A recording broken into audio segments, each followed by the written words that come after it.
Good morning, ladies and gentlemen, federal employees. It is great to spend a little time with you today. And today is a Saturday Q&A. And like always, my name is Dallin. Welcome to this episode where we go over all the things that you need to know about retiring confident as a federal employee. And in my day job, I'm a financial planner helping federal employees do this all day long. I love it, and that's why I want to share all the great information with you here as well. So today I have two wonderful questions that you can definitely take away from a lot.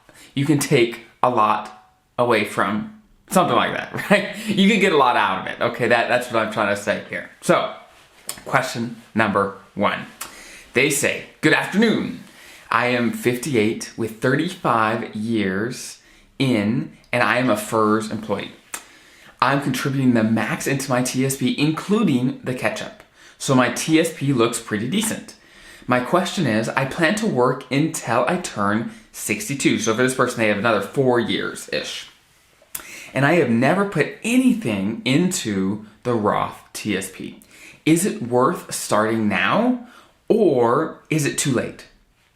And if not too late, do I have to redirect my current TSP contributions to the Roth, or can I start an additional allotment just for the Roth? Okay, this is a great question. So there's a number of things to think about when we are talking about this question. And number one, the first question, or I guess answer to find, is should you be using the Roth TSP, right? And actually I have a number, probably 5, 6, 7 different videos on the traditional TSP versus the Roth TSP, the reasons why you should or shouldn't. And so those will get you some really good detail. So if you really want a long form response, check those out. YouTube channel, podcast, they're all there. Or on my website, I've got a bunch of articles, it's all there.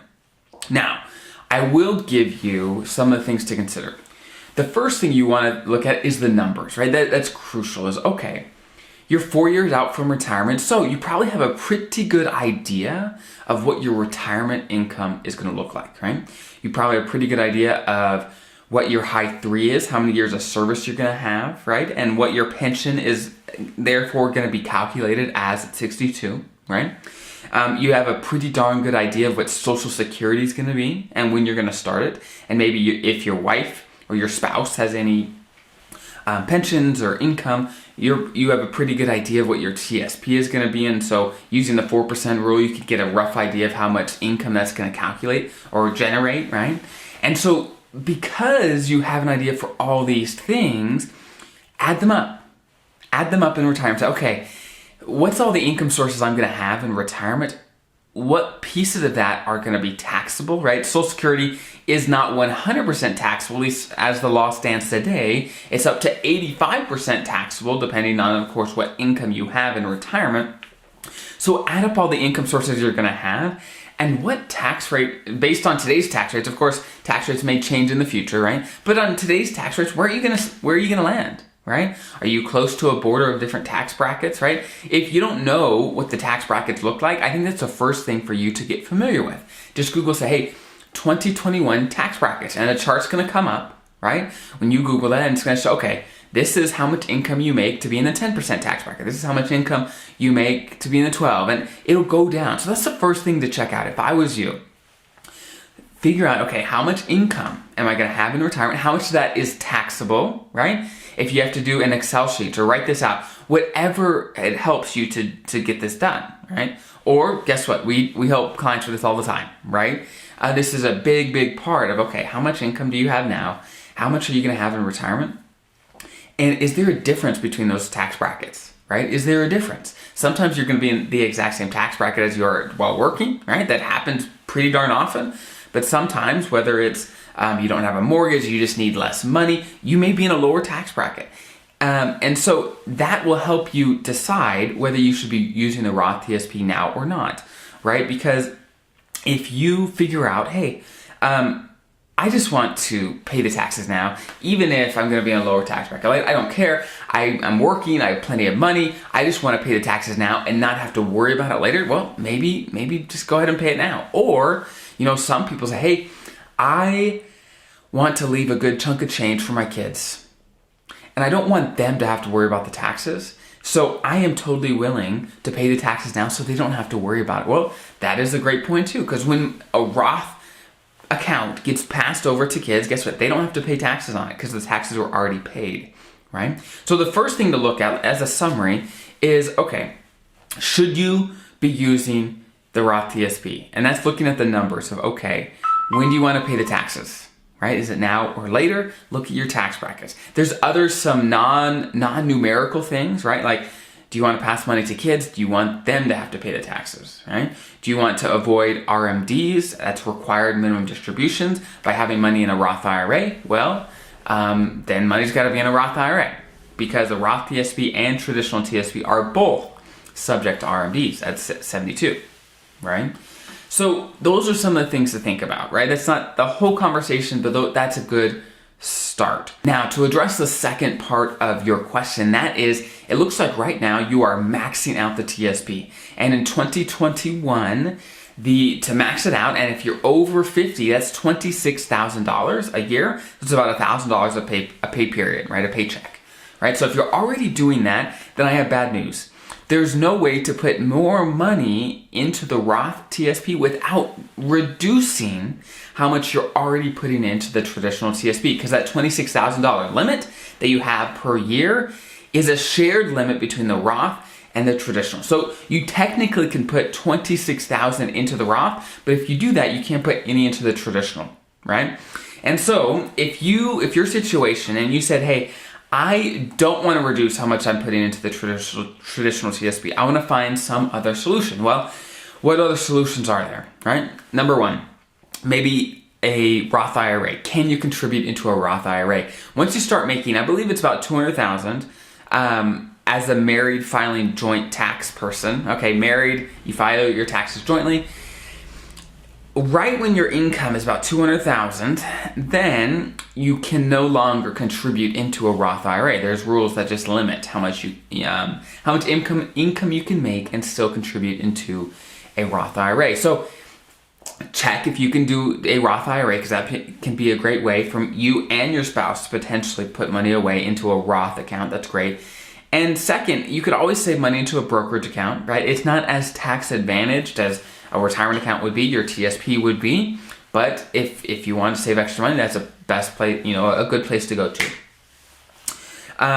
Third, you can always lower, of course, your traditional TSP contributions in favor of Roth, but again, you're going to want to look at your tax bracket to make sure that all makes sense. So that's question number one. Question number two. They say, I bought my current home in the year 2000 for about $125,000. I will be selling it next year and moving. I will make about $275,000 on the sale. I am married and I've lived in the home the entire time. Will I owe any taxes on the sale? Okay, and they have a second part to the question, but I'm going to address that first. So this is a great question, and many federal employees, and just people in general, when they retire, they move. They want to go down to Florida. They just want to buy a retirement. They want to change locations. So you may be selling your home. How does that affect you tax-wise? That's a big, big deal. A home is a large asset, a large purchase. A lot of money flows in and out of homes. So it's important for you to understand how this works. So as the law stands today, could this change? Certainly. It has in the past. It certainly can in the future. But as of today, as the law stands of 2021, this is how it works. And it's actually pretty darn cool how it works. So as long as you have owned and lived in the home in 2 of the last 5 years, that's how it works. In 2 of the last 5 years, if you have owned and lived in the home in 2 of the last 5 years, then when you sell the home, then you can exclude up to $500,000 of gains on your taxes. And that is if you are married filing jointly for taxes, right? If you are single, you can exclude up to $250,000 from the gain. So that is just gains. That is not sale price. So for example, let's say you bought your home for $400,000 and you sold your home for $600,000. Well, that's a gain of only $200,000, okay? The $200,000 is what you would pay taxes on. Let's say if you only lived in the home for a month, right? And then you sold it you wouldn't, of course, get the full $500,000 worth of exclusion, right? You wouldn't. But assuming you owned and lived in the home 2 of the last 5 years, you would get up to $500,000 of gain to be excluded from your taxes. So in this person's situation, in their question, they've been married and lived in the home for the last 20 years, right? So easily they will get $500,000 worth of exclusions, and they only have about $275,000 worth of gain, so they can easily exclude that all, won't have to pay a dime on that sale, okay, when it comes to capital gains taxes. So that is a great, great thing. Now, let's go to the second half of their question. They say, also, I will need to take out about $175,000 from my TSP to cover all the cost of purchasing another home. Is there anything I can do to lessen the tax bite from this big withdrawal? That's a good question. This is pretty common as well. When people retire, sometimes they buy a retirement home before they sell their current one. There's lots of reasons where they're going to need cash, right? And for many people, their TSP is the only place to go. And it's not ideal, but it can be the only place sometimes to go. So yeah, it just becomes a matter of, okay, how do we handle this big tax bite, right? Well, it depends. So one easy way is if you could split it up into multiple tax years, that'd be great. So if you took out, let's say, half the money in one year, took out half in the other, then that can make a big difference. But the first place you want to look is your tax bracket, your tax rates. But okay, how much money would I have to make to pop up into the next bracket, right? Because our system right now is interesting, where the first tax bracket is about 10%, the next is 12%, and then it pops up to 22%. And this is federal taxes, right? And then after that is 24%. So the big jump is really between that 12% and the 22%. That's a 10% jump. So if by you taking out 175 or even 100, whatever you take out, pops you up and you have to pay 22% instead of 12%, well, that's 10% of money that you potentially would not have to pay otherwise if you were able to split it up a little smaller, right? And 10% of 100K or 175K, that's tens of thousands of dollars that you would be paying to Uncle Sam. So just look at your tax bracket, see how much wiggle room you have. If you can split it up into multiple tax years and really try to stay within, if you could stay within the 12% tax bracket, that'd be amazing, right? But look at it, okay? Look at your previous tax returns and say, okay, how much taxable income did I have? Again, just Google, say 2021 tax brackets, and it's not too hard to read, right? If you're new to it, it'll take a little bit, but you'll get it. Just look at the tax brackets, see where you're at. That'll be a great place to start. So I hope that was helpful. If you have any questions, again, there's a link below to submit those, and there's also a link below to even make appointments with our firm. We try to help you guys as much as we possibly can.